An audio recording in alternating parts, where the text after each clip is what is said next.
Good evening, and thank you for being with us this evening. And we welcome you to I See Color, Now What?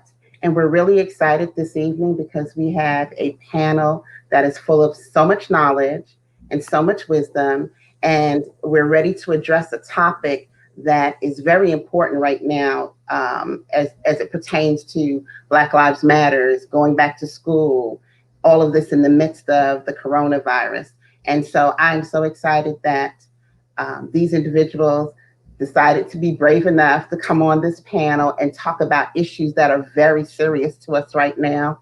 We're always talking in small groups about these things, but to come and address the problem as a differentiated group from different demographics, not only racial, but within different parts of the United States. So I'm very excited and that they're here. I'm Carol Campbell Fullard. I guess I should have introduced myself first. And Simone Walden is a moderator with me. And we have been talking about this topic all summer. And so we really did want to bring people together and talk about it in a more global format. And so we do thank all of you for being here. Feel free to post your questions and comments in the comment box. Our panelists will answer them for you. At this time, I'm going to allow Simone Walden to introduce herself as well.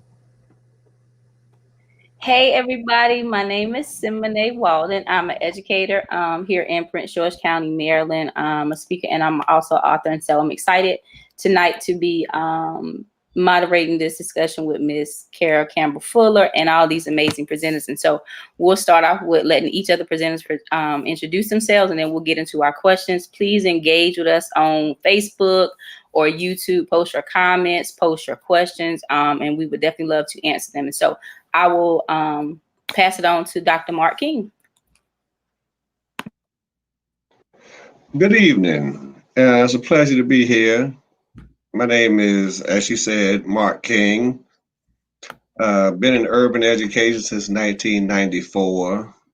Middle school teacher, middle school assistant principal for 6 years, middle school principal for 4 years, high school principal for 2 years, supervised middle schools in Washington, D.C., and I currently supervise principals in urban districts in Maryland. Thank you for being here with us. We're going to call on to Dr. Alonso at this time. Good evening. I am Amy Alonso. I've been an educator for over 20 years. When you do the math, sometimes it's a little overwhelming. I currently serve as a principal of a pre-K-5 school in Maryland. We are a proud dual language school, so my students spend half their day in English, half their day in Spanish, which is an awesome way to explore other cultures and to become socially cultural competent. And I also am a lecturer at McDaniel in their Equity and Excellence program. Thank you for being here. Thank you. Good evening, everyone. My name is Cortland Jones. I am an educator in Prince George's County Public Schools. This is my 29th year, and I teach on the middle school level. I've had experience outside the classroom as well, involving peer mediation and PBIS. Thank you, Mr. Jones, for being here. Dr. Coolidge? Hi, I'm Stephanie Flores Coolidge, and I'm a faculty member in the School of Education at Loyola University, Maryland in Baltimore. And I direct a program for practicing teachers typically. It's a master's program, Master's of Arts program called Curriculum and Instruction for Social Justice. And so I too have been an educator for probably 20 plus years now. And one of my areas of specialization specifically is critical media literacy education. And I'm thrilled to be here this evening. Thank you for being here. Mr. Tucker? Hi, good evening, everyone. My name is Anthony Tucker. I'm an assistant principal in the South Bronx. I've been in education for 10 years, started out in 5th grade. Now I currently work in pre-K, early childhood in the South Bronx. I also am the author of 2 children's picture books. And I guess I'm just excited to be here like everyone else. And I thank you guys for having me. Thank you for being here. Ms. Levels? Good evening, everyone. From Dallas, Texas. I'm Lavetta Levels. I am a retired educator officially, 32 years in education. So I've been a teacher, assistant principal, executive director, assistant superintendent, and superintendent. I'm currently CEO of my company, Higher Educational Levels Educational Group, and an adjunct professor, an advocate for public school education, and a author, doctoral student, and again, a CEO and business owner. So excited to be here tonight, and thank you again for the invitation. Thank you. Thank you, Ms. Levels. Ms. Newland? Hi, everyone. I'm so honored to be here. Thank you so much, Simone, for inviting me. And I am Meredith Newland, originally from North Carolina and currently living in Denver, Colorado. And I'm going into my 16th year teaching. I'm proud to teach at Vista Academy here in Denver. I've been teaching English, and it's my passion. I'm also the author of the book Captured Fireflies and creator of the Transform Teacher podcast.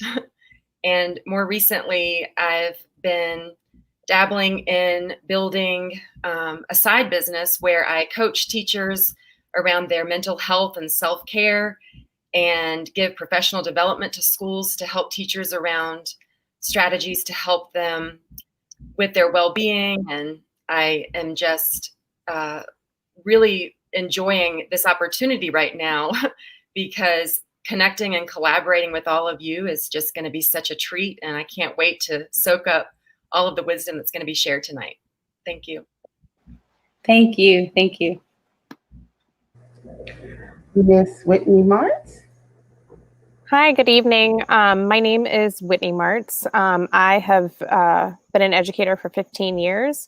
I am currently headed back to the classroom for the first time in a while and picked quite the year to do that with virtual teaching.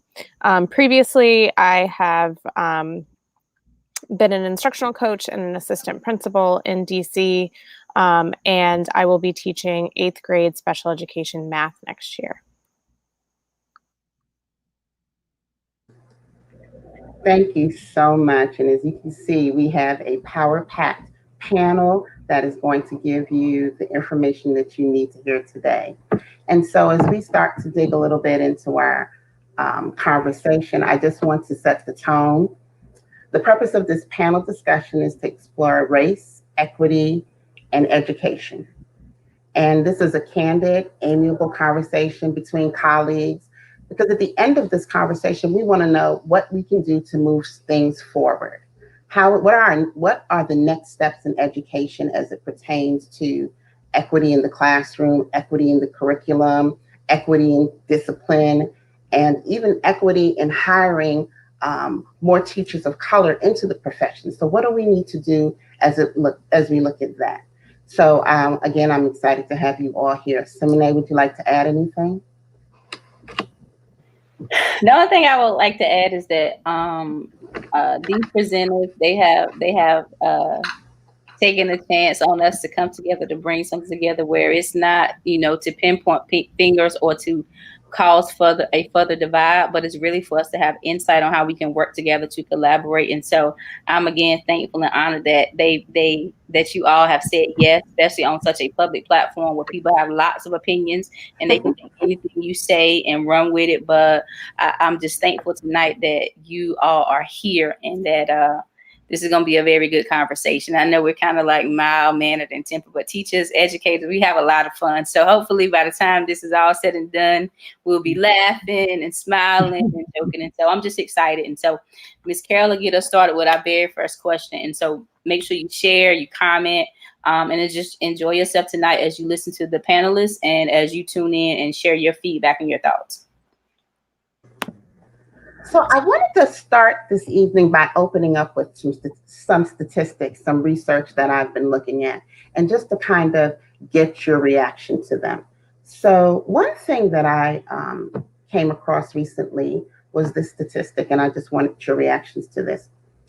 According to the National Center for Education, racial and ethnic minorities accounted for 20% of all public elementary and secondary school teachers in the United States during the 2015 and 16 school year. By comparison, 51% of all public elementary and secondary school students in the United States were non-white. Dr. King, what is your reaction to that? Unfortunately, I'm not surprised because when you look at the demographics of the students that are going to schools and you look at the people who teach those students, there's not a connection.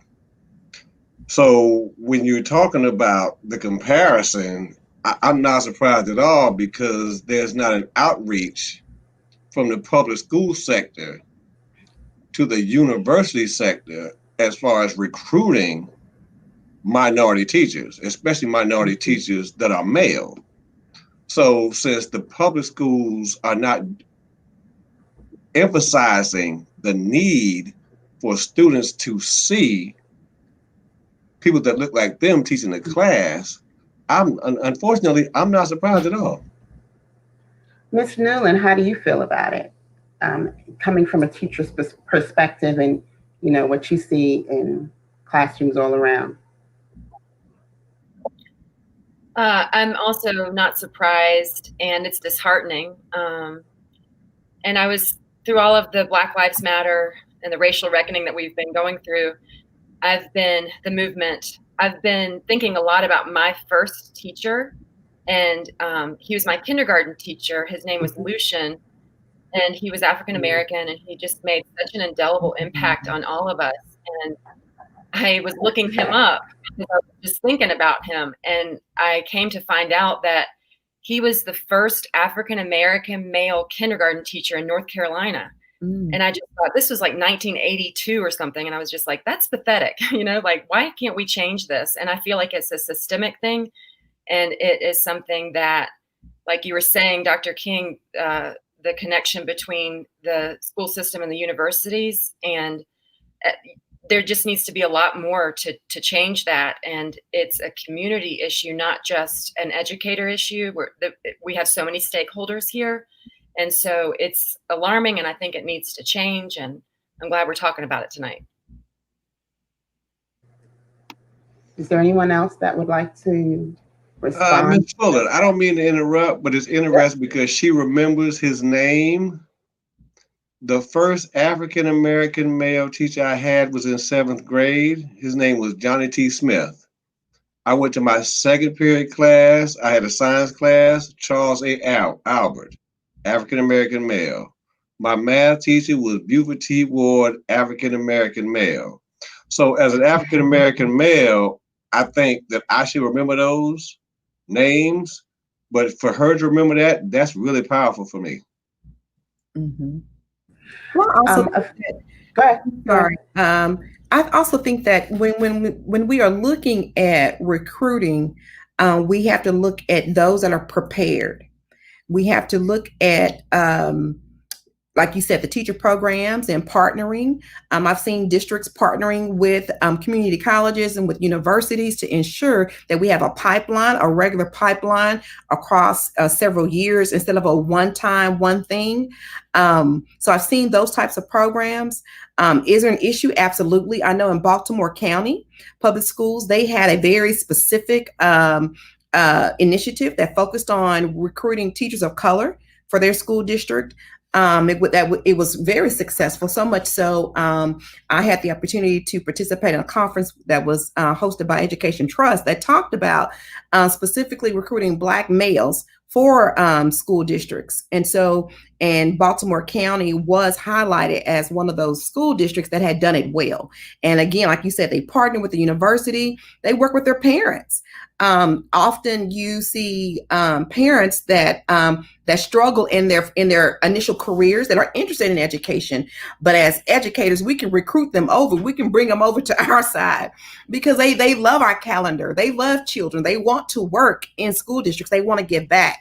And so that was one of their areas in which they were very successful in recruiting their own parents, because we like working with our own kids and in our own neighborhoods. So there's a lot of opportunities there to recruit for males, specifically in neighborhoods of color and looking for males of color. I also wanted to add, I'm sorry. I also wanted to add, in the time I've been an educator, there has been, I feel, a poor communication on the profession itself on a national level as it relates to the income earned and the discouragement to become an educator for that reason. You don't make a lot of money as an educator. And so when individuals are thinking about forward thinking as it relates to the future, career, and potential for earned income in order to provide for a family as an African-American male, if the constant message I'm hearing is that teachers don't make a lot of money and I have the responsibility of providing for my family, those two are not going to mesh. And then parents who try to encourage their children to pursue careers that are lucrative on a financial level, education and educator would not be on that list. So that also could probably play a part as to why there is this disparity amongst African Americans, considering we already have a disparity from a financial standpoint in America. We're not going to openly or passionately pursue careers that don't create advancement for us from a financial perspective. I just wanted to piggyback off of what he was saying. Speaking from personal standpoint, throughout my, I guess, academic career growing up, I can't remember when I saw myself reflected in the teaching staff. So growing up, essentially, I didn't want to become a teacher because I didn't feel that we were capable, to reach that particular occupation. So initially I turned to things that I normally see, myself reflected in. So that would be entertainment, sports and things like that. So finding myself here now, it's interesting because it was a sign. It wasn't, me seeing myself reflected in the staff. I had to grow up and feel like this is something that was going to be more meaningful for me moving on as a career. And growing up, in a poor environment, the thing that they teach us is you start making money early. And again, like Mr. Jones said, teaching is not lucrative. So that's definitely something that's not on a list of occupations that we would actually try and pursue. And there's also, I did a research project when I was doing my second master's, and there's this stigma around male teachers, Black male teachers, that normally pushes them out of the profession. It's seen as women's work. Again, this is not lucrative. And these things, if they don't see themselves reflected, these things kind of deter them from wanting to engage in this teaching or educational journey. I saw recently on Facebook where someone posted, can you tell us what grade you were in when you had your first African-American teacher? And as I thought about it, I remember being in a school that was predominantly African-American. And so I had African-American teachers from grades 1 to 6. And then when I switched to a new school, that was it. I never had another African-American teacher at all, even straight up through college until I went to grad school.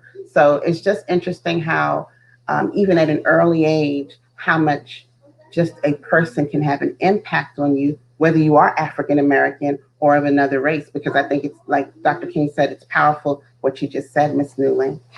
So I also wanted to find out what you all thought about introducing Black history within the curriculum, because there's some debate about that right now.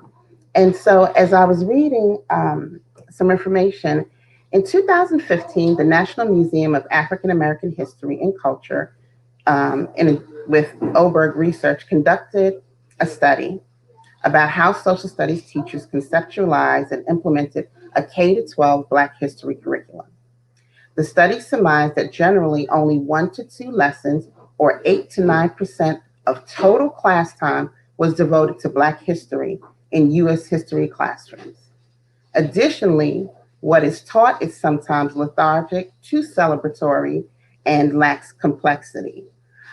So, Dr. Flores, how do you feel about that information? Yeah, I think we still have a ways to go in terms of seeing that U.S. history is everyone's history. And, at this point in time, we definitely have problems with the curriculum in many of our jurisdictions that only see a particular perspective and history that has been kind of almost like a fairy tale of white folks who have, founded this country and done all of the kind of heroic sort of endeavors in the United States. And so there's definitely been a lack of more broad perspectives in the history curriculum, but I feel like that's on the verge of changing. I mean, I've seen and have worked with some schools that have, tried to move in broader directions to ensure that there are including everyone's history. African American history is U.S. history, as opposed to kind of even seeing it as separate and saying it's African American history. We should see it as the history that founded our nation more broadly. Absolutely, I appreciate that. Whitney, what do you think? Yeah, it's interesting because I'm actually currently, I'm a little behind, but I'm currently reading Stamped. And I have been finding that a lot of the history that I learned as a child and through my middle school and high school career is very biased. And some of the things that I believed up until recently were things that really have been whitewashed. And, just as a vulnerable moment, my husband and I were talking about it. And he said to me, I don't think that I actually knew what Juneteenth was until this year. And the Tulsa massacre, that was something that I heard about maybe 2 years ago, 3 years ago, but not something that's taught to students. And I think that brought up a great point earlier that a lot of that is these white founders of the country are trying to, as history is being retold, it's kind of being glorified and celebrated, but also completely whitewashed and really hiding some of the real skeletons that have led to where we are today, and being just having a real systemic issue of racism and bias in the country and in our education system, which perpetuates it. I agree. Mr. Cortland Jones, how do you feel about that? I had the privilege this summer to teach the Harlem Renaissance at the Howard County Center for African American Culture. And it was a great experience because it was the first time I had the opportunity to present on a more detailed level a point in history where African Americans were celebrated. And in putting the information together, it really was the first time in history of American history where African Americans were given freedom and liberty to express themselves and celebrate their uniqueness as individuals as well as a people. And in further research of the time period, the Great Depression and the end of World War I took place at the same time the Harlem Renaissance took place. it also reinforced to me that it was a time period prior to Black Lives Matter where we were actually saying in a different way that we mattered. The motivation behind the Harlem Renaissance wasn't necessarily or solely about celebrating ourselves as much as it was also about controlling the narrative, controlling what was communicated about who we were as individuals and as a people. And so with that understanding, at that time, African Americans were saying that we mattered and we're going to control the narrative instead of relying on another group of people to convey to America who we are. From sharing that information with the students, it motivates me to want to continue figuring out how I can share that content with my students when I return to work. But also it made me feel empowered in a way to also convey how important it is for us as African Americans to continue to take ownership and responsibility for what we want to see communicated instead of relying on others to talk about our history or present our perspective of America. Thank you, Mr. Cortland. Does anybody else want to share anything about that? Well, actually, I'm sorry. Go ahead, Dr. Alonzo. So when everyone was speaking, it made me think about how oftentimes as a white person, you have this is how what I learned in school. This is how it's supposed to be. And we have to learn how to release that, because that is not, we didn't have full pictures, or I wasn't taught a full picture. I'm not sure if everybody else was taught a full picture of everything that happened.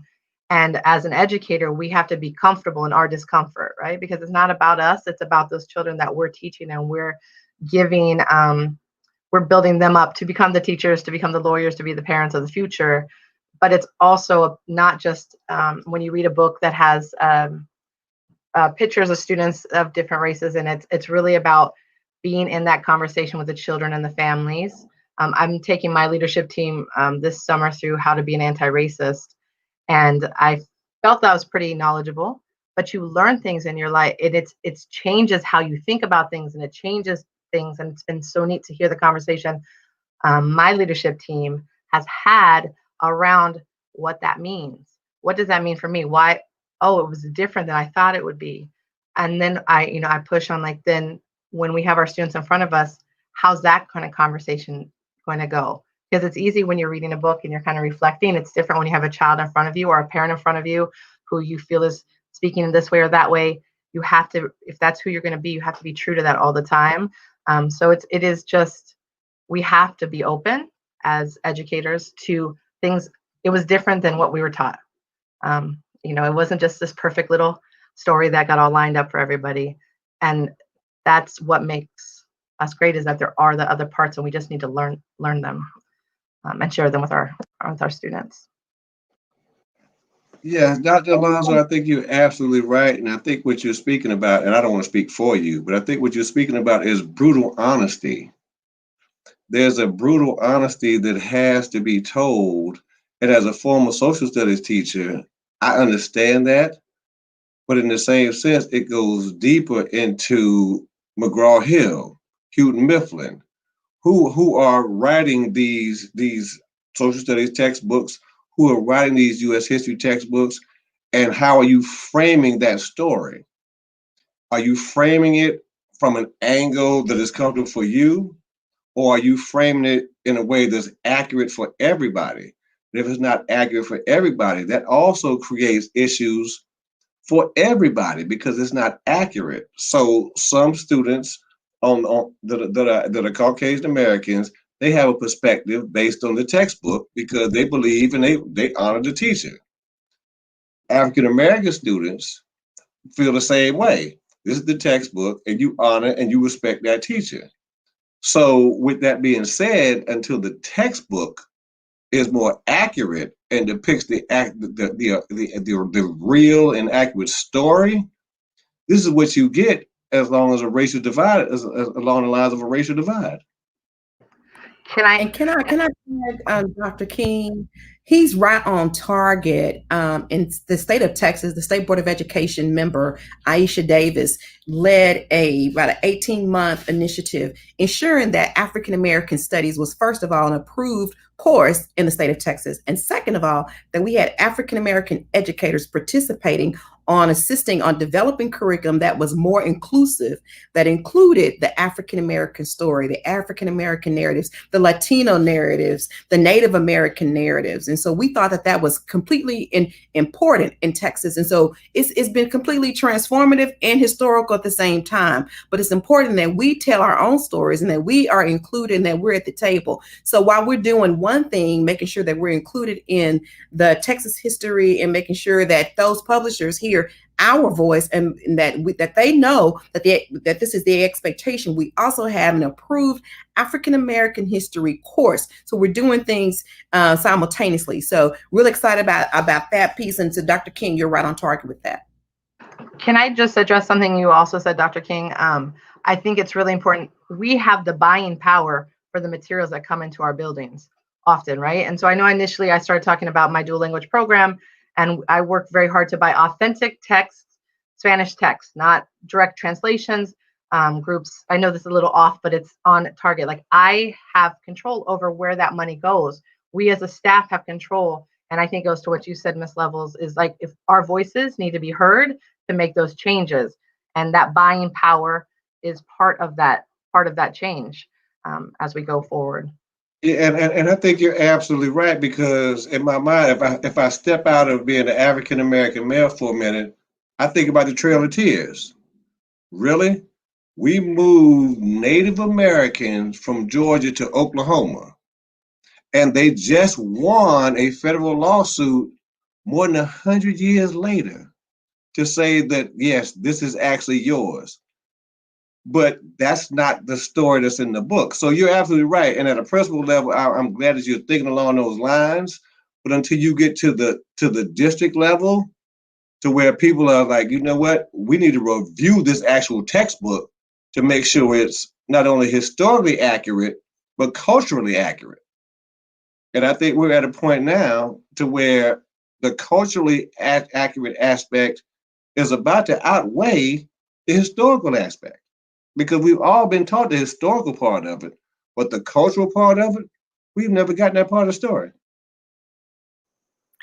I think also, just kind of, this has spawned, you guys talking about this has spawned this, like, also making sure that teachers, not just social studies teachers, but all teachers are teaching students how to critically think about what they're reading, so that they're not just taking it for face value. So what the textbook is saying is what the textbook is saying. I actually saw, I think, something on Pinterest, but it was questions that a student should ask as they're reading material. And it's who's telling the story?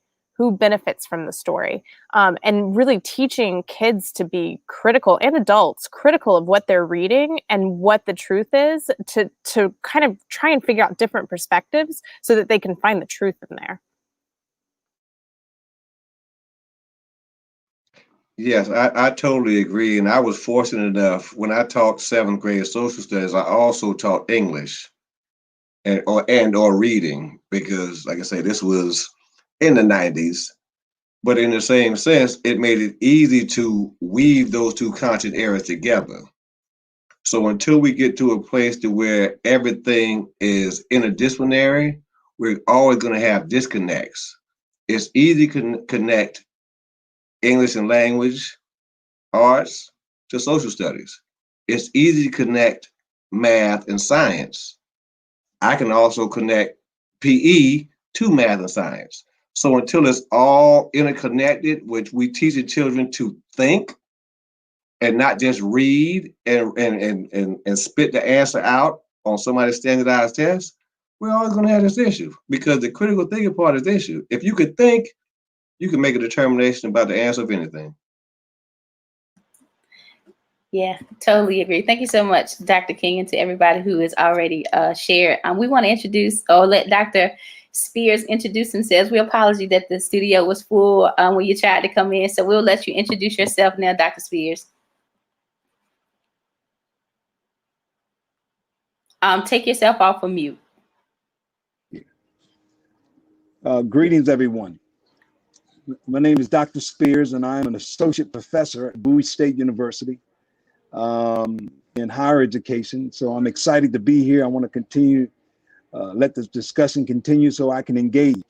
Thank you so much.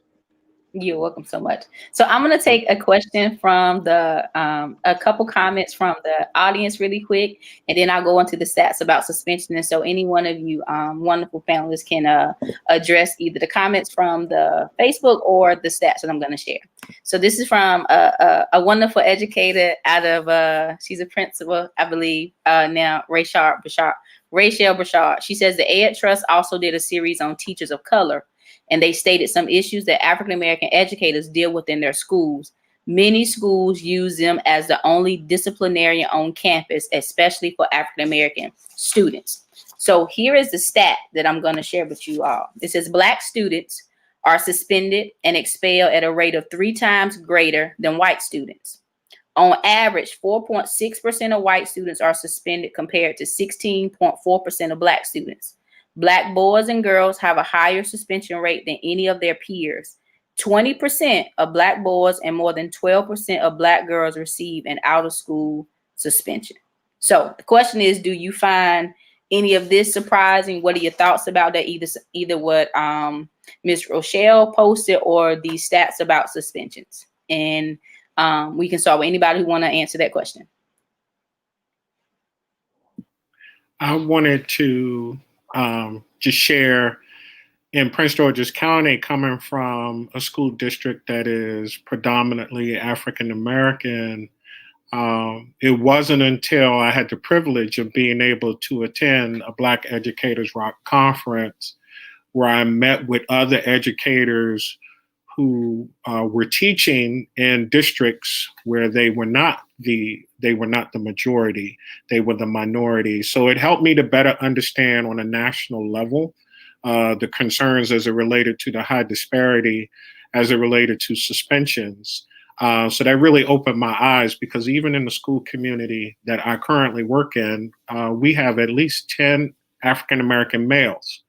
So I would have to leave my environment to get a better understanding of what the national concerns are as it relates to education. But in that understanding, I would say as an educator, my concern would be around if we're suspending students less, understanding why that's happening. It appears to me now that schools do not have a solution for the increase in disruption that occurs because of the lower suspension rate.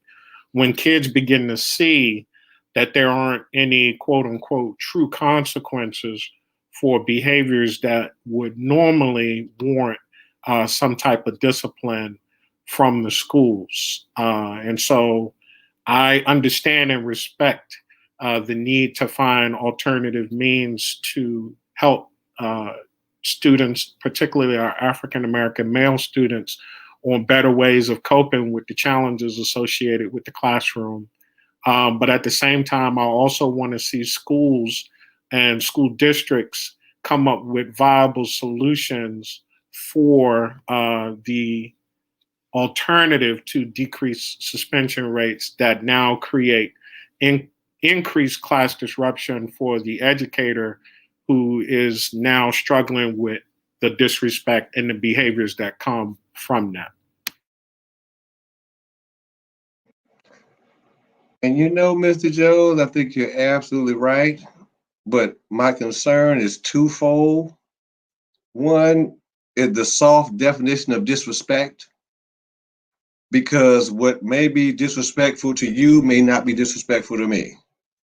That's one. My second concern, and I'm dealing with the over-identification of African American males in special education. And I think it all goes back to the lack of the teacher's ability to differentiate instruction. Because when I look at the data and I look at the number of kindergarten students who are suspended, that's absolutely amazing to me. So that speaks to the lack of the teacher's ability to differentiate, not through the teacher's fault, but there's a lack of cultural connection between how African Americans learn and how Caucasian Americans learn. Because when you talk about differentiation, there has to be different modalities that the teacher addresses. Some of us are verbal, some of us are auditory, some of us are kinetic. If you have not been taught at the university level as an education major how to do these things, I can't blame the teacher. But in the same sense, I have to look at myself and what am I doing when I'm working with principals? How are you teaching these teachers how to differentiate? Because let's be clear, in third grade, I was a special education student. And I had a ball in special education class because it was easy. But the issue is, if you can't differentiate, you don't touch every child in that class because you don't know the learning style. Through no fault of teacher's own, nobody comes to work for 180 days to do a bad job. Let me just be honest. So if you are coming to work consistently as a teacher, you are coming to do your best. It is incumbent upon the principal to teach these teachers how to differentiate so you can stop identifying children early and or stop suspending them, and the data, which the data shows is out of proportion. It's disproportionate. Thank you for that. Anybody? Oh, go ahead, Ms. Lavetta, and then anybody who is active in their role. Go ahead, Ms. Lavetta. I was going to respond from it that really this is more it's more systemic. We have a systems issue.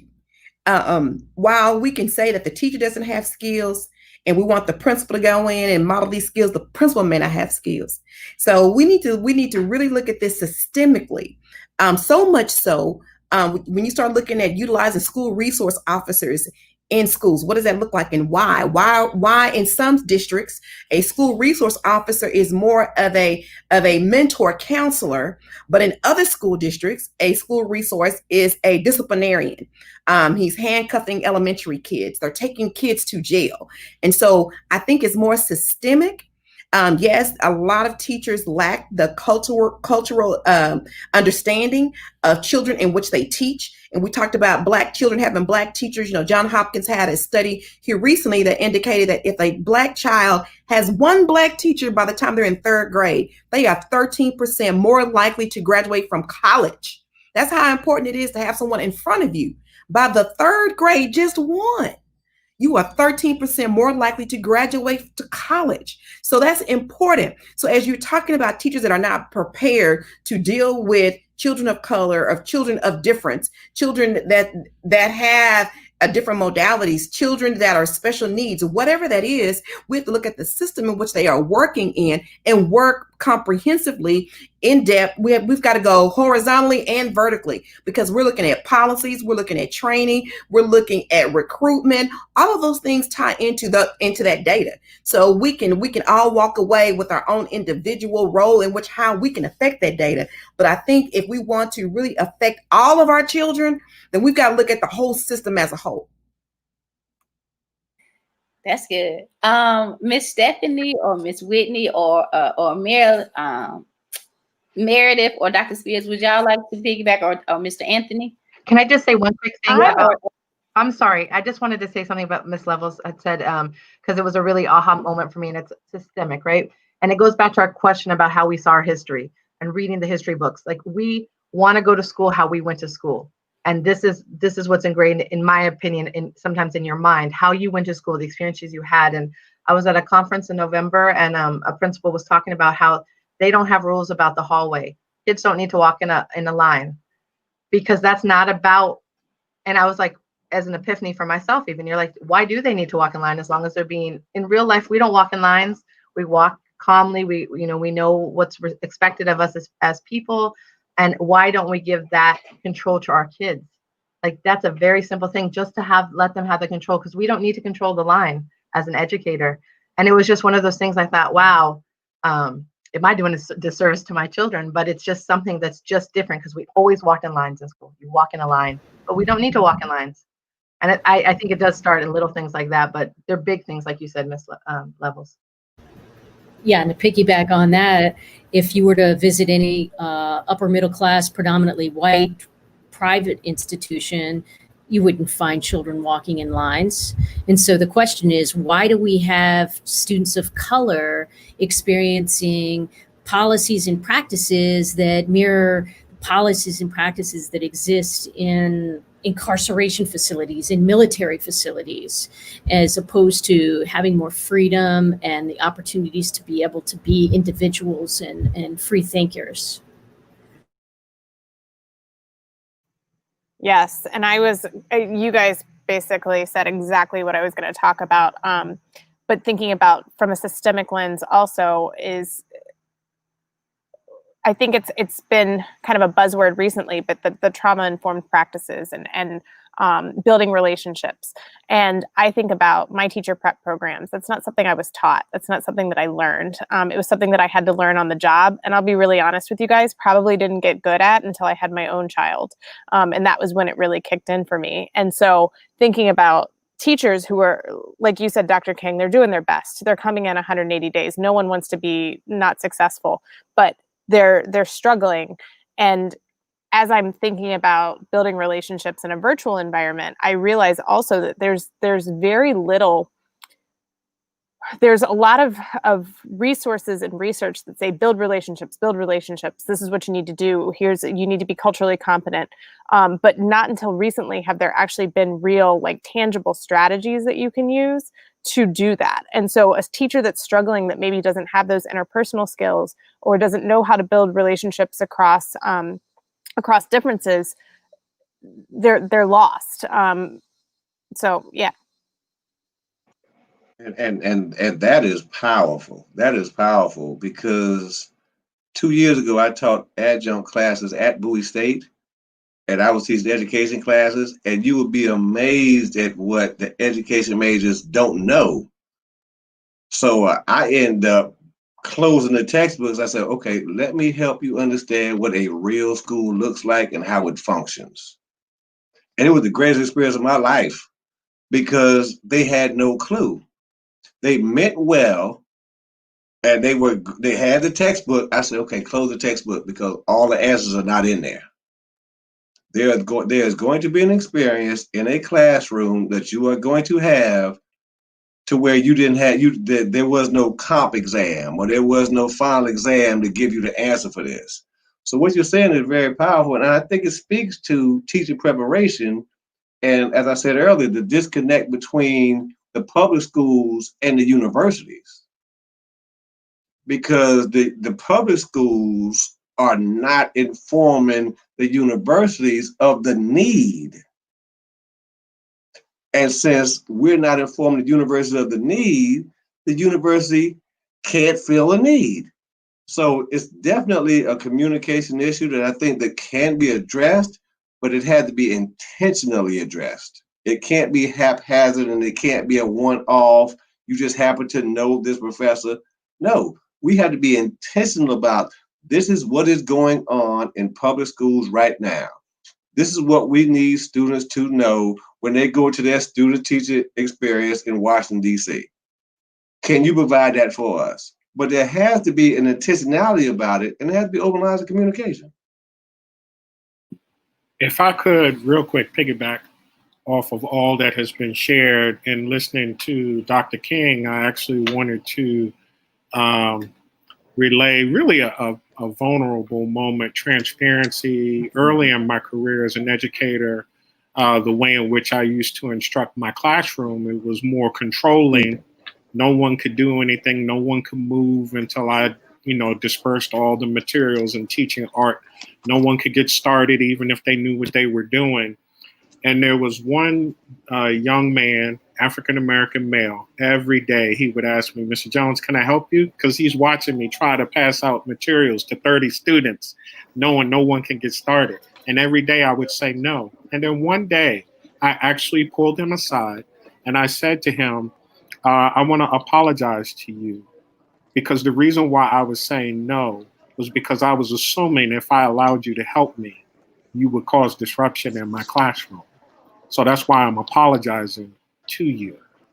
And all I can say as an educator myself who has evolved over the years, we honestly do need to take a look at ourselves where our prejudices may lie that cause us to mistreat, even unintentionally, students from being able to flourish in our classrooms.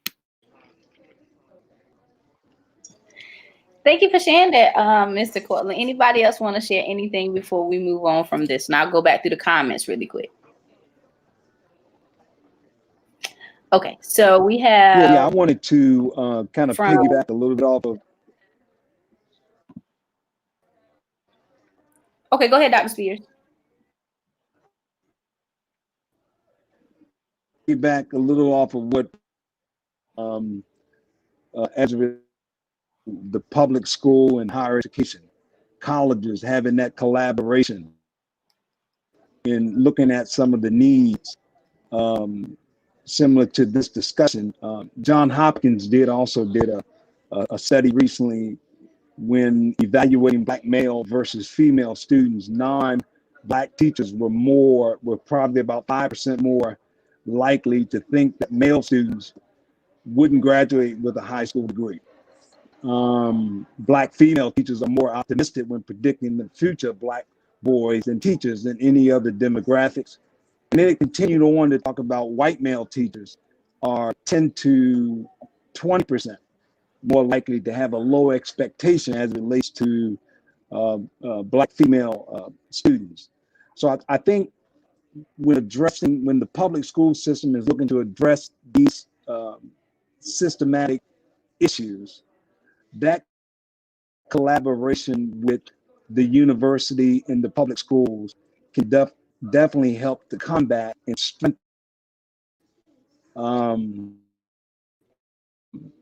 some of the issues that are on the public school level.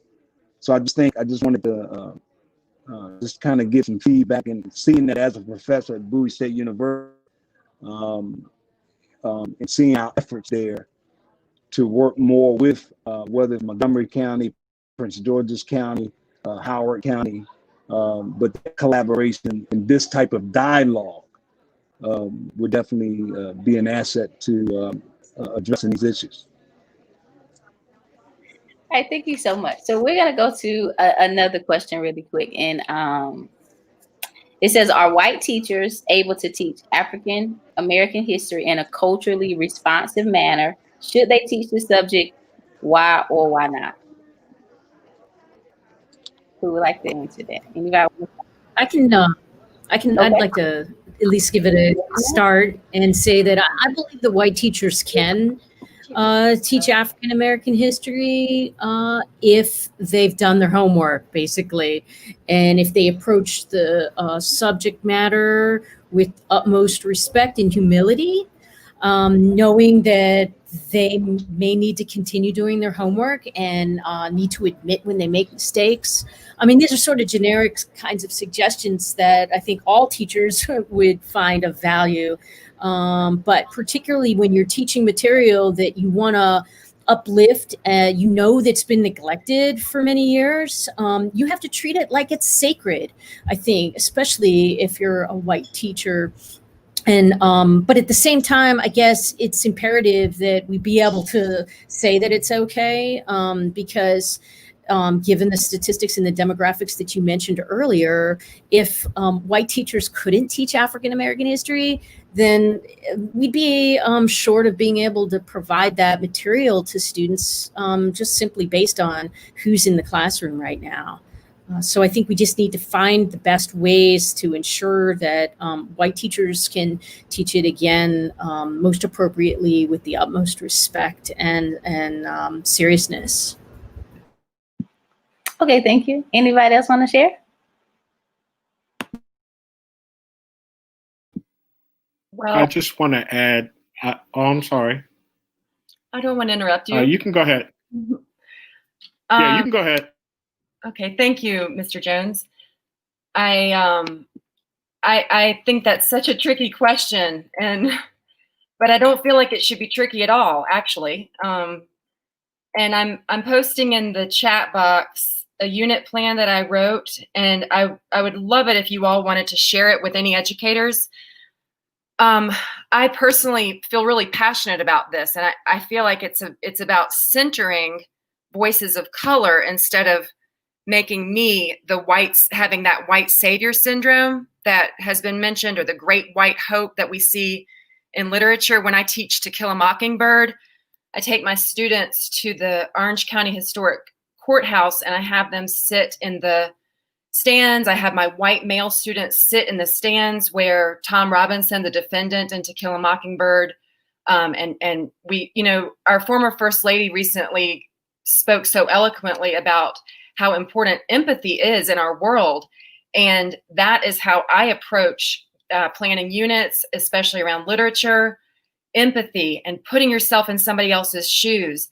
And I have students, especially my students of color, I have them write about their experiences and how they've been discriminated against. I have my honors students, especially my African-American male honors students, I have them speak about how they feel sitting in an AP class or an honors class and the comments that are made under people's breath. And I let them come to the front of the room and give a speech on how they feel about that.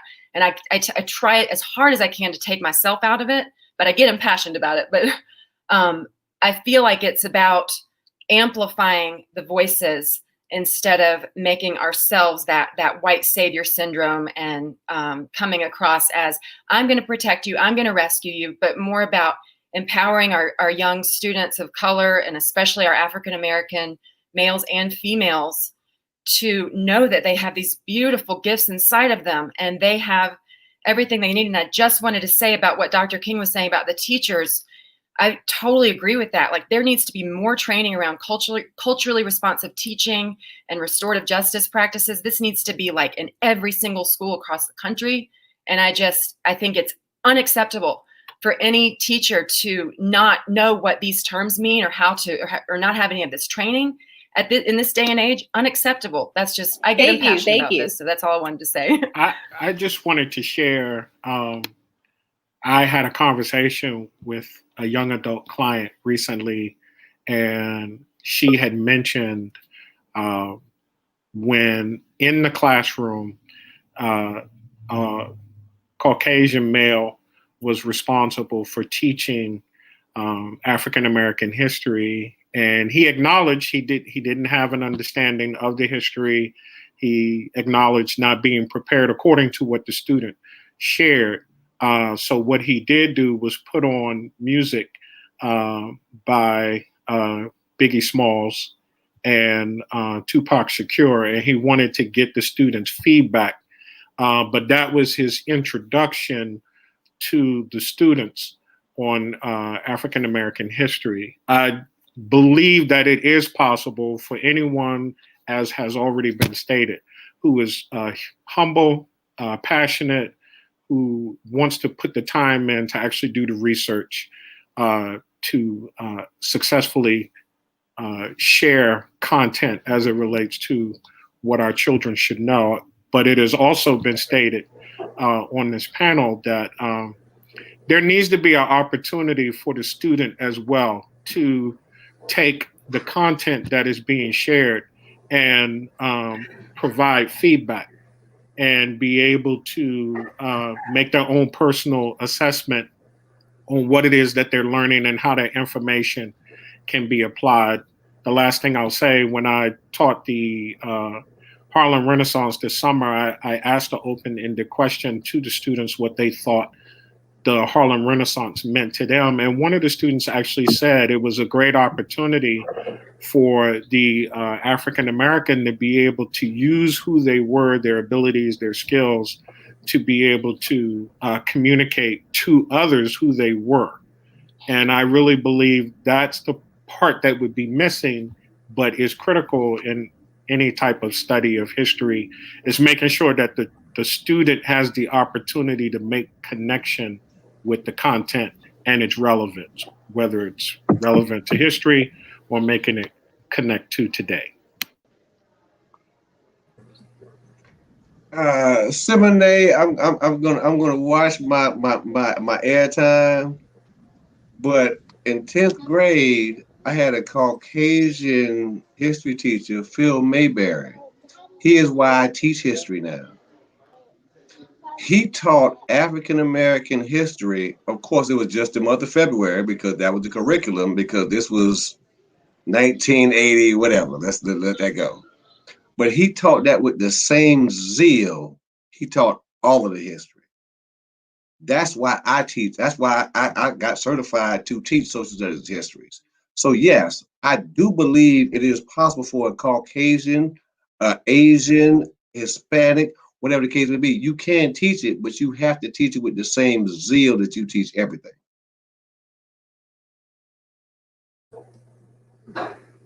Okay, thank you, Dr. King, for that insightful tie-up of that. As we were talking earlier about connecting higher education with our local school systems, I wanted to just share this information with you regarding a pilot that Teachers College did. So Teachers College Institute for Urban and Minority Education decided that they were going to play a significant role in developing an advanced placement test and the advanced placement test was going to focus on the African diaspora. As a result of teaching this curriculum to the students, 80% of the students, including the underperforming students in 5 different schools that offered the AP class, passed the course. So we all know that when you teach at an AP level, you're teaching at a higher level than normal honors classes. And, you know, what do you think about that, Dr. Flores? Well, actually, I would start out by kind of rejecting the premise that something like an AP test has to lend legitimacy to a subject matter. And I think that that's something that we've heard in this conversation thus far, that you know, we've talked about the fact that we shouldn't necessarily rely on textbooks to determine what is valid information. And I think we can also say, and we should say that about tests at the same time, meaning that I think we need to kind of question the legitimacy of corporate involvement in what it is that we do as teachers in schools. And so while it is the reality of our systems that exist right now, that we do have to rely on corporate material to be able to do a lot of what we do, it isn't always the case in some schools. In fact, I know there's been a lot of talk in this group about the ways that textbooks impact how social studies is taught. But, you know, I know for a fact that not all school districts are using social studies textbooks necessarily. And so, again, I would say that you know, I would reject the premise that we have to have some sort of a test or a curriculum. Again, corporate America kind of dictating what is legitimate in the curriculum in and of itself. So I'll start with that piece, but happy to hand it over to other folks to unpack the other parts. Mr. Tucker, how do you feel about that? I think it's interesting, you know, but at the same time, you know, I think about my own educational experience and the things that I would have loved to delve into and kind of absorb and learn, and the things that I was turned off by, you know, being undervalued and going through school without having enough self-confidence, you know, that wasn't instilled in me by my teachers, you know, that had a lot to do with what I was, or how I was acquiring new information. So I guess just the title of this particular course may have sparked some sort of interest in students that made them feel seen and valued. You know, so if you're learning about something that's particularly closely connected and related to yourself and your experiences, chances are you're going to want to engage, deeper and not feel as if something doesn't relate to you where you're just going to brush it off. And I think that that has a lot to do with how students, acquire new information, is whether or not it's relatable to our experiences.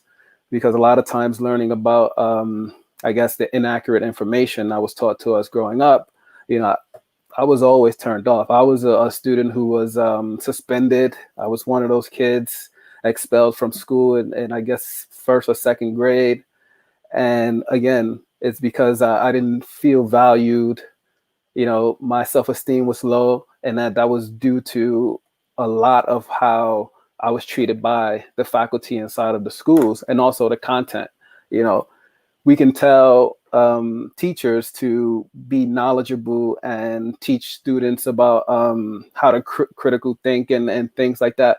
But we ourselves as educators have to also question everything, and not just push the information that we receive from whoever's at the top and distribute it to our students and think that, our day's work is done. A lot of it has to do with, the cultural responsiveness of that particular educator as well. How are they reaching you aside from the content, because before you give me the content, you have to make sure that you're meeting other needs, because I'm sitting in the classroom as a young child and I haven't eaten the night before, so that's going to spark a whole set of different behaviors that's going to disrupt the class. So how are you addressing that need? Did you even check on my social emotional well-being before trying to deliver this content? So all of these things are connected, and I think that pushes students to want to engage in the content even more, when it's more relatable and they find themselves having the same experiences and things like that. Thank you for that. Go ahead. Can I add something Yes. to Mr. Tucker? And it goes back, I think, to what Meredith was talking about culturally responsive teaching.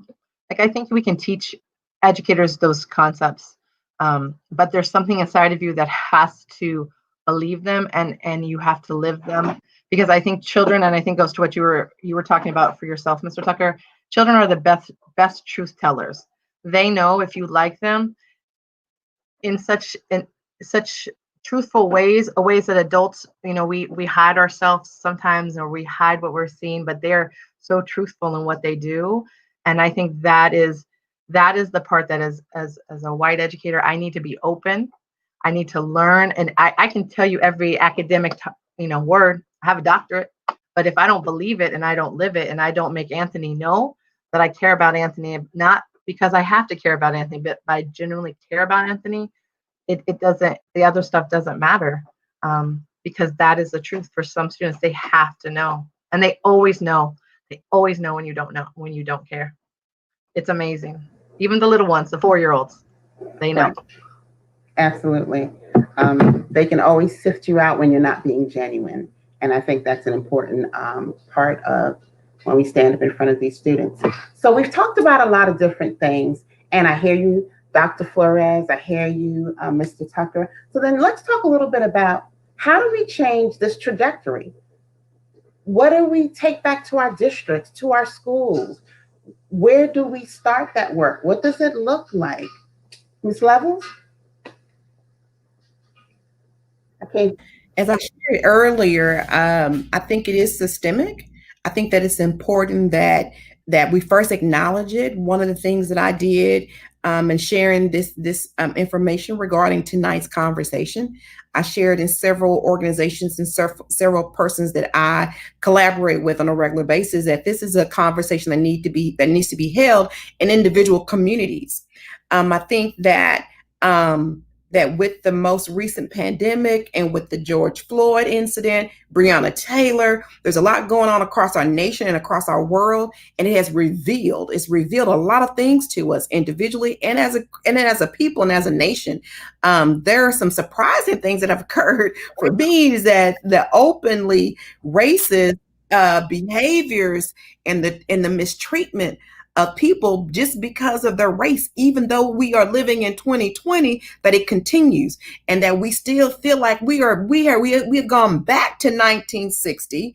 And so there's so many feelings and so much trauma out here, not just in certain neighborhoods, but it's throughout the country, throughout all of our people. It doesn't matter if you're a millionaire, if you're an African American millionaire, you still traumatized by what has gone on. And I think that is very different from what other races have experienced. Wealth separates them from certain aspects of life, such as trauma, such as emotions and those opportunities to deal with those beyond their groups. So just because of their wealth alone and their skin color, they have that is that privilege, that's that opportunity to separate from others. We, therefore, on the other side, as African Americans, it doesn't matter even if you are the most wealthiest person. If you're Oprah, if you are LeBron James, it doesn't matter. You are still affected by that. So there's a lot of things, there's a lot of opportunities systemically, nationally. I'm going to always begin with policy, because if we begin with policy, that's an area that we can hold true most of the time.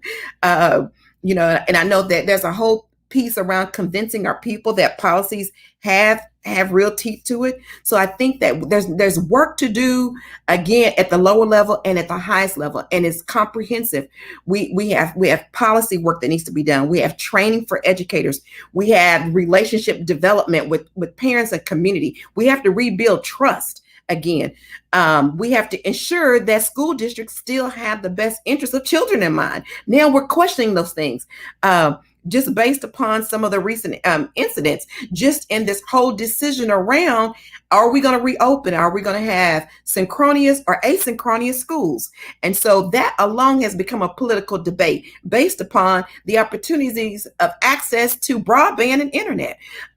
So there are a lot of discussions that need to occur, but I'm going to say that there is work for us to do individually in our individual neighborhoods and in our communities. Know what you can do. Know your strength. I'm an advocate. So I'm out here making sure that I advocate for public schools. I'm advocating for those persons that don't have a voice. So if you're a teacher, you're in a classroom, just understanding that it's important to be culturally responsive to the needs of your students, you're on target. So I don't want us to walk away feeling like because I haven't passed a policy that I'm not doing my job. Yeah, we all have a role in this work. So I think that everyone needs to understand that we can collaborate. We can get more done if we collaborate systemically.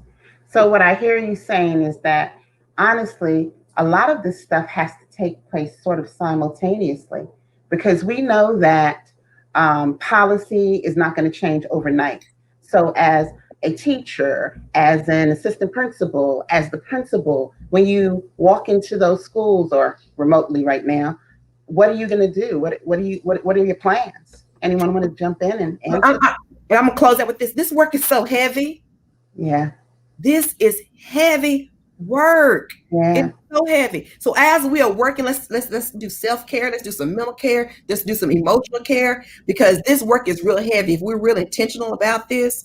And so as I'm an advocate, I'm making sure that policymakers know that they know the research, that they have the data, so they can make best decisions at the school district level, for school board members, for superintendents, making sure they have that information. And so, yes, this is heavy work, and I don't want it's not anything that's going to happen overnight, in 3 months, in a year. It's long term, and you have to be in it for the long term.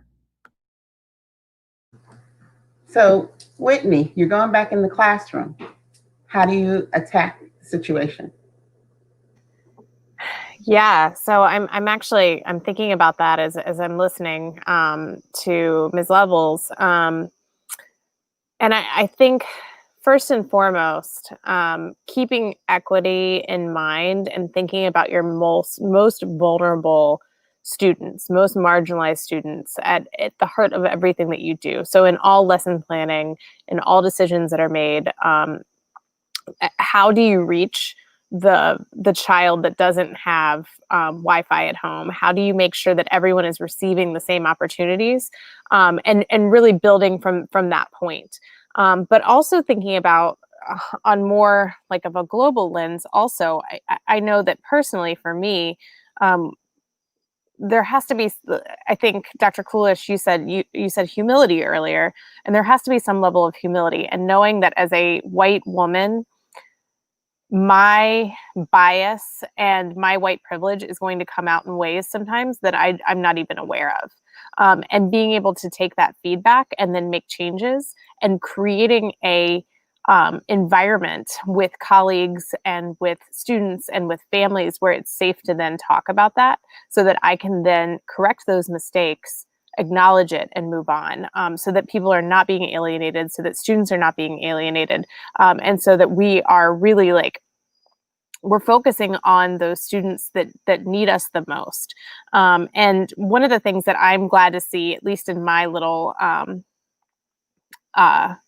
corner of the world, is that I feel like when I first started in education 15 years ago, equity was not even something that we talked about, really. We talked about it in terms of special education and IEPs, and, you know, how do you make sure that the student with a disability receives the same services? But it wasn't talked about with race the way that it is being talked about now.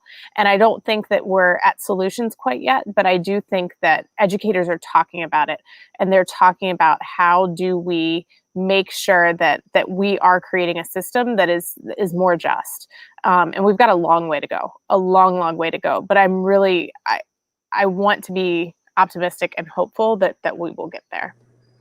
Dr. King, what are you telling your teachers your principals, as they're about to do remote learning full on? Equity and access. Ensure equity for every child. When you're looking at the schedule that you have created in a virtual world, think about the single parent that has a first grader, a third grader, and a fifth grader. How is everybody going to get online and do English at the same time? Think about that. Beyond that, think about the parent that has the third grader, the fifth grader, and the eighth grader. What does the middle school schedule look like? Everybody cannot be online and do English at the same time. So in my mind, it's about access, but it's more about equity. What are we doing to ensure that we are equitable across the board for everybody? For those that don't have access to internet, for those that don't have access to a laptop, for those that have 3 to 4 children, so everybody cannot be online and do English at the same time. So I'm pressing them and I'm pushing them, and you know me, I fuss with them. What are you doing to create access to every content area, including the resource areas? Because if you sit in front of a laptop for 4 hours, you need PE. Let's just be honest. You need music, you need art. But there had to be the opportunity and the access to have that. If you are not creating access, you are doing a disservice to these children. So that's my conversation with them. So we're going through schedules now because I'm not musically inclined. I'm not an artist, but I like PE. Can I actually get a break from the math, the ELA, the science, and the social studies to just play? It's developmentally appropriate. What are the developmental stages of children? And if you go back to James Comer, there are developmental stages for every grade level. What is appropriate for every grade level? So I'm pressing them on that piece, and I understand the significance of the math, the science, the social studies. I understand that. But there's a such thing as purposeful play. Pre-K, kindergarten, first grade, that's where you learn to socialize. That's not in a textbook, as we talked about earlier. Those are skills that you need to have to navigate through the world. So I'm pressing them around access and equity. Thank you for that. And Ms. Newland, you have high school students. So has school started for you in Colorado? How are you preparing? It starts this Monday. We're going virtual, and I appreciate what you say, Dr. King, because I have a 4-year-old and a an almost 7-year-old. So yeah, they need to get outside. And their principal was recently sending out an email about how important it is when we're thinking about learning pods and how we need to really keep in mind equity and access. So I really echo everything that's been shared. And I also wanted to just say that what Mr. Tucker said about the social and emotional component, I think that's so crucial for our students, but it's also so important for us as teachers, especially as was shared earlier about the trauma that is being undergone right now, whether you're Oprah or whether you are a 9-year-old. Like, just being mindful of that when we're looking at our students and when we're meeting with them, whether we're like person to person or virtually, just really keeping that at the top of our mind and not trying to be negative, and we want to be positive and solution oriented, but also just recognizing that we want to build relational capacity in our classrooms. And if we are trying to come in totally diehard curriculum, we got to get them caught up, and we don't pay attention to that social and emotional piece, I think that we will actually go backward. And I just want to say that I appreciate so much everything I've learned tonight, and I feel inspired to keep learning and to keep my eyes open and my ears open. And I also appreciate how much emphasis has been placed on the solutions. So I'm so grateful for all y'all beautiful people tonight. I just had to say that. So thanks for letting me jump into this wonderful group. Absolutely excited to have you here, as we are excited to have everyone here. Simone, you want to jump in with a question? So listen, I'm back here, and I told y'all Miss Carol make me look real smart. Y'all all make me look real smart tonight, like I'm a part of this panel. So I'm really excited, and I'm very thankful that all of you have said yes to this. Thank you for your vulnerability, your honesty to open up and share in such a public way. So I really appreciate all of you so much. And so we'll do kind of like a round robin. And let's say, as a reading teacher, round robin reading don't help, but round robin to kind of tie, all of this up tonight. We'll give everybody about 60 to 120 seconds, 2 minutes to share what was your biggest takeaway that you would like the audience to walk away with. And then after we finish, I will scroll through the comments and just show you guys what people were saying, and then thank everybody. And then we can kind of close out, because we honor and we respect your time. Thank you all so much. So we'll start with Miss Whitney at the bottom. Miss Whitney, she changed time zone on us. At first it was light, now it's dark. So she's in a different time zone now. So we're gonna start with Miss Whitney. What's your biggest takeaway from tonight that you want, or what's your biggest takeaway you want the audience to walk away with tonight? Oh my goodness, I have to start. Well, one, I am honored to have been a part of this panel also, like to be able to talk to different people and have this conversation across different geographic areas, demographics. It's been just really powerful. But I think my biggest takeaway here is that it's still a work in progress. And the work is just beginning.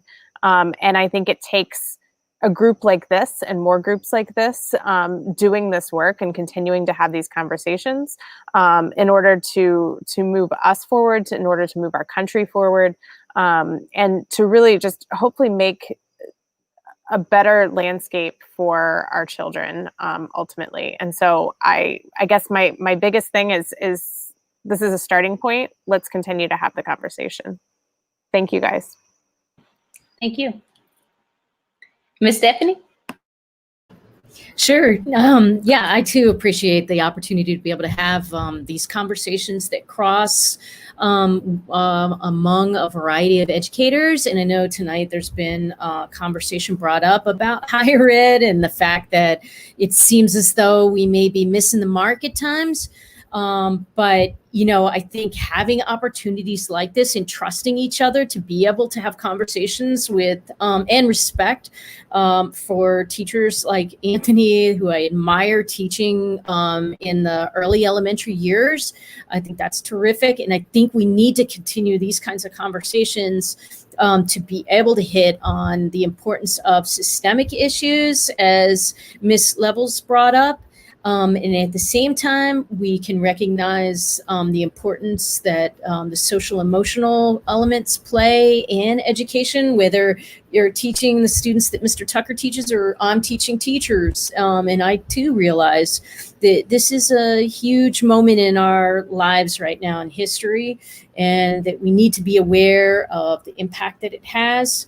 And though we can think about the need for trying to push forth new policies and practices, we have to also remind ourselves that, we're human beings behind the policies and practices, and the policies and practices may not always change hearts.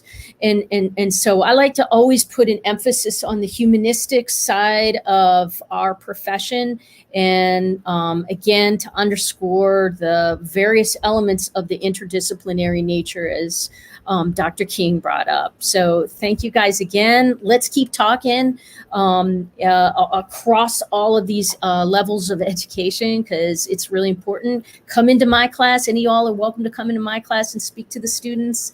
And likewise, I'd be happy to come into your class. And we can do that now. That's the thing that's cool about teaching online. We can come into each other's classes this fall. So invite us. Thank you so much. Thank you so much. That's a good point. I'm sorry. That was a really good point. I didn't even think about that, Dr. But you'll hear from me. All right. Mr. Tucker, would you like to share? Thank you. I think for me, the work is heavy, like Ms. Level said, but we really got to think about the bigger issue, which is really systemic. And things, especially in the US, can't operate separately. If we really care about moving the educational trajectory, then we have to think about the US as a whole and not have small districts, or wealthy districts operating, completely different than what others are able to gain access to. But on a small scale, what I can do and what other educators can do is try to do what's within your control to make positive change within your community, because those small little drops in the bucket eventually ends up having a huge impact. For me, I took it upon myself to reach out to my community by creating organization I call Kicks and Books, where I put bookshelves in sneaker stores, and another one called Playground Libraries, where I grew up in a housing project, so I set up libraries and playgrounds and NYCHA developments, because sometimes parents don't often have the time to get to a library or have access to books inside of their homes, and kids normally want to exert some energy when they get out of school so they can go to the park, and what do you know, there's a bookshelf there that they can also find time to read to their kids. But those small things right there, I think, will have a large impact. But on a larger scale, the ones who are sitting at the top that have the power, we have to question everything that they're doing. Because if we have to really push ourselves tremendously hard to make these changes within our communities, there's something that they can do that can probably blanket the entire situation. But because the U.S. is such a melting pot of ethnicities and races, it's something that people stay away from, because they don't want that.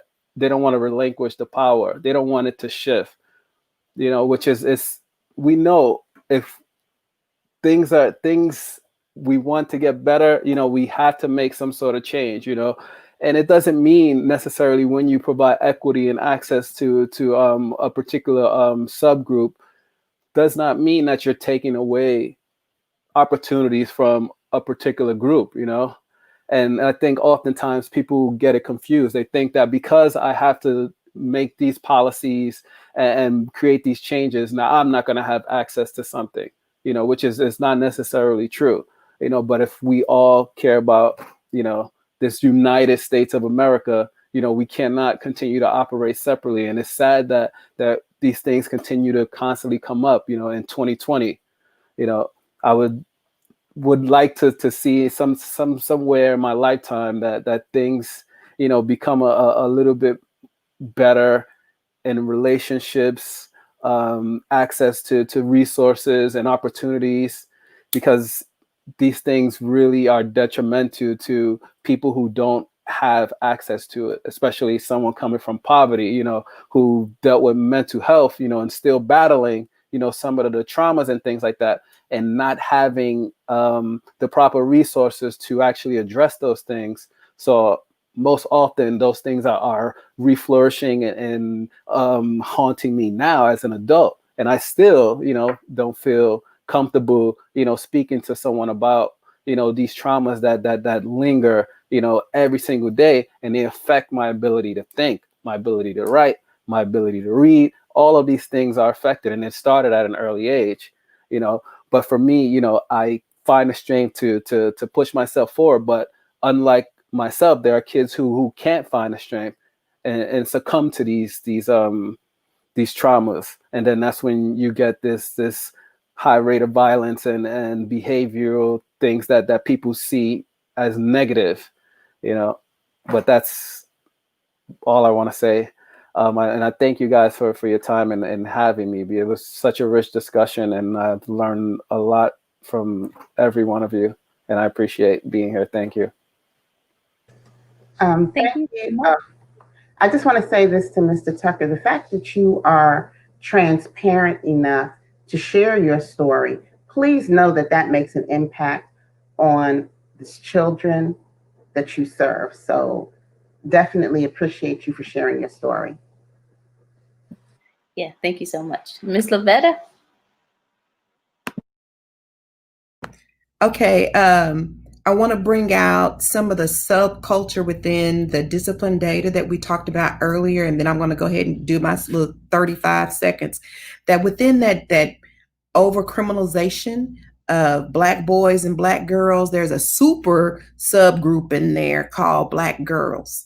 And if you look at that data, it's astounding. Dr. Morris actually depicts this story in her book, Push Out, about the criminalization of Black girls. And I think that is so important that we, as we are becoming more and more aware, as we're becoming more conscious, that we really take a look at that as well. So as we're creating reading lists, and we're creating professional development, and we're creating resources and connections and collaborations, I also want to put that out there as well for those persons that are listening. But I also want to shout out a couple people, Miss Bridget Nevels for watching and staying tuned, and also Miss Jones. And to Mr. Tucker, Miss Jones is sending me messages that you are just giving her hope over there. She says she is raising an elementary and a middle school child. Both have special needs, and she appreciates your transparency. And she said that something you said earlier about students that feel seen and valued will be engaged. And so she's telling me to tell you, thank you for sharing that information. So this is really co-signing what Miss Carol just said. So I'm getting this message from her. So as she said, you are being your transparency is helping others. I'm going to say that I'm inspired and I feel hopeful. I'm excited about this opportunity and to get to meet all of you here, because I think we all have value. We all bring perspective. And this is a model that should be done in all communities. I'm going to say it again. It can be done in a small community. It can be done statewide. Here in Dallas on the ABC affiliate, WFAA, they had a series called While I Have Your Attention. And so they brought in different persons with a variety of ethnicities, and they actually showed on their evening news, they had 5 to 8 minutes, and they interviewed and they talked about how they felt with all of the racial tension going on right now. And so you had African Americans, you had Asian, Latinos, a variety and a diverse group. And it was interesting to hear how a lot of Anglo persons speak and how they were totally unaware of the issues that the African Americans are living in. And that's just the truth. It is privilege. but it's even more privileged to see how they were willing to collaborate and step out of their privilege to assist others. And we can't move forward until the majority community accepts what's going on and also lends a hand to assist us. So it has to be a true collaboration. So I'm going to say, yes, this is a great model. Again, shout out to Simone and Miss Carol for even hosting this.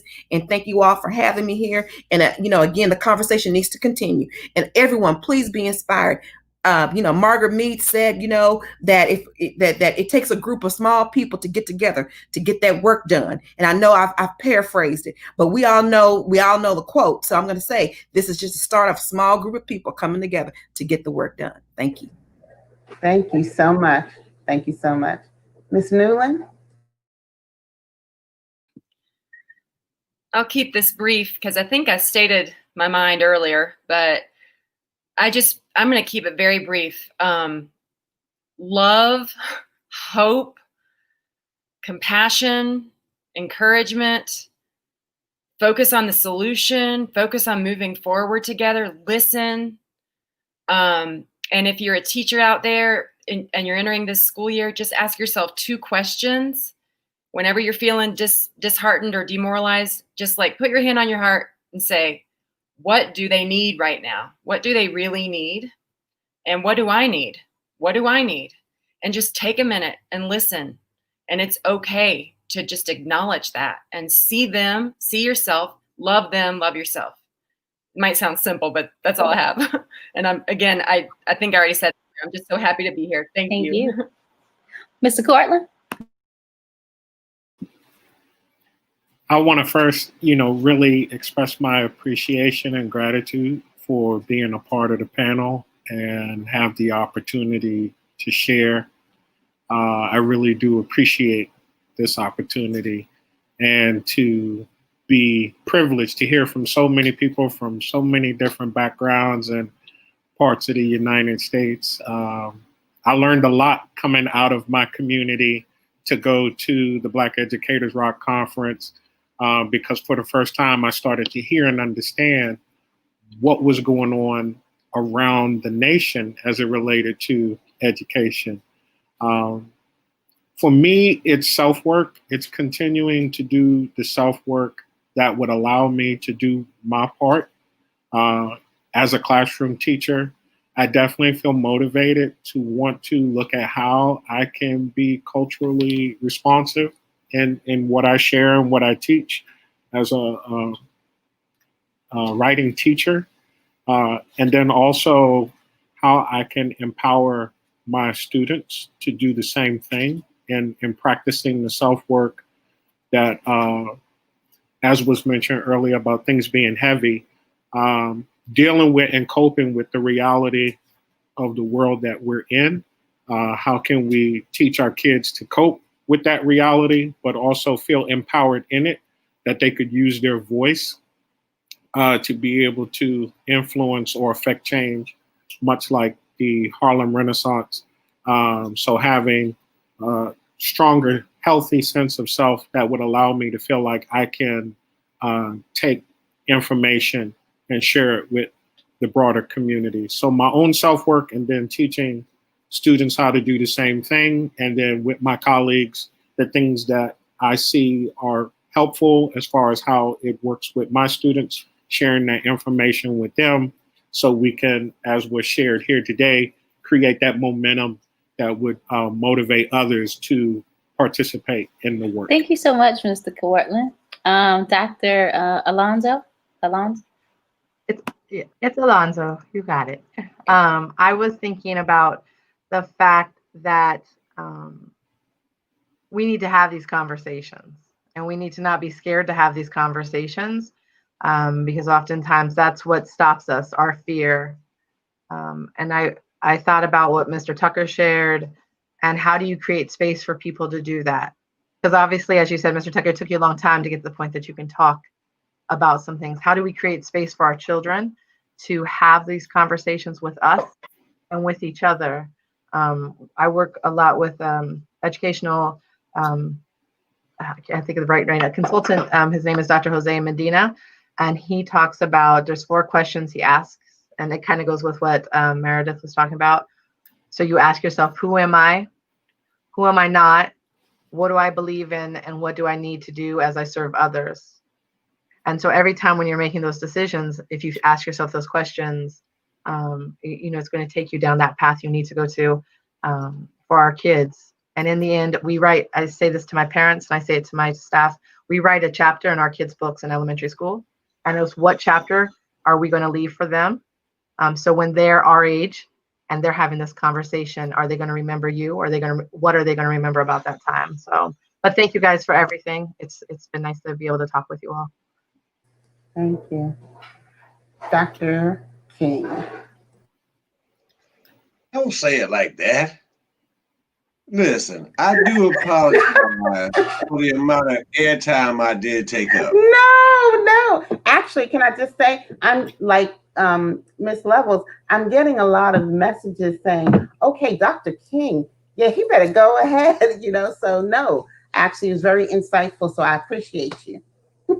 I mean, it's my pleasure, but the good thing about going last is I do get to thank Stephanie, Whitney, Cortland, Meredith, Lavetta, Anthony, Amy, Simone, and you for allowing me to be here and allowing me to be a part of this conversation.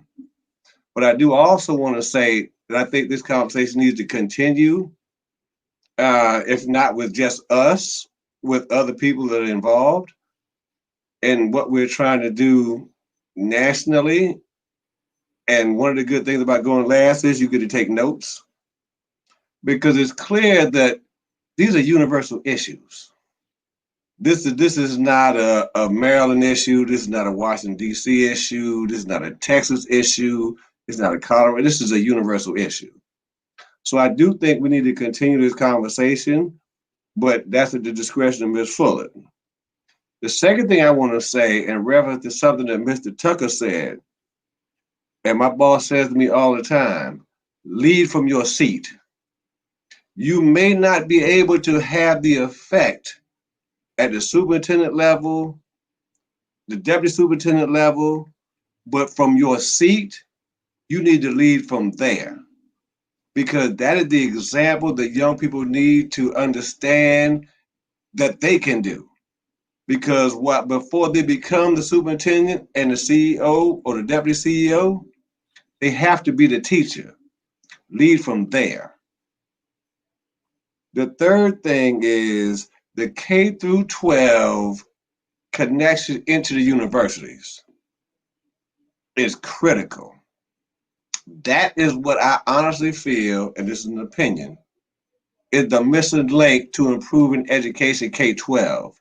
Because we are not preparing education majors for what we know as the real world in a school. So until we start to do that, we're always working at a deficit model. And that's our issue. Oh, you got a cat. Meredith, you got a cat.